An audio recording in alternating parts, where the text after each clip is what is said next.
Bakery స్టైల్‌లో ఇంట్లోనే sandwich చేసేద్దామా? స్టవ్ మీద బాండీ పెట్టుకొని 2-3 స్పూన్ల ఆయిల్ వేసుకోండి.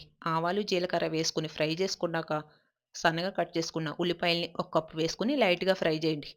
సన్నగా కట్ చేసుకున్న పచ్చిమిర్చి కూడా వేసుకొని ఫ్రై చేసుకున్నాక, అల్లం వెల్లుల్లి పేస్ట్ కూడా ఒక స్పూను వేసుకొని పచ్చివాసన పోయేదాకా ఫ్రై చేయండి. సన్నగా కట్ చేసుకున్న క్యారెట్ ఒక కప్పు, క్యాప్సికమ్ కూడా ఒక కప్పు వేసుకొని ఇవన్నీ కూడా లైట్‌గా ఫ్రై అవుతే సరిపోద్దండి.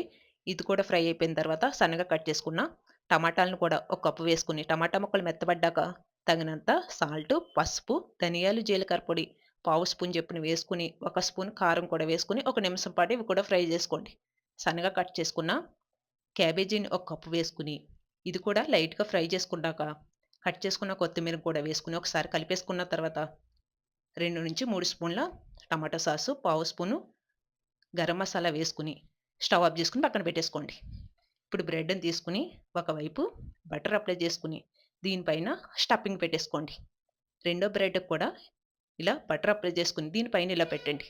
దీనిపైన పెట్టిన బ్రెడ్‌కి మళ్ళీ బటర్ అప్లై చేసుకొని, స్టవ్ మీద పెనం కానీ, బాండీ గాని పెట్టుకొని కొద్దిగా బటర్ వేసుకొని, ఈ బ్రెడ్‌ని పెట్టేసుకోండి.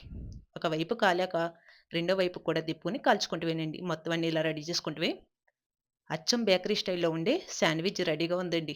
టమాటా సాస్‌తో వేడి వేడిగా తింటే సూపర్‌గా ఉంటదండి. ఈ వీడియో నచ్చితే కనుక లైక్ చేసండి. ఛానెల్‌ని సబ్స్క్రైబ్ చేసుకోండి.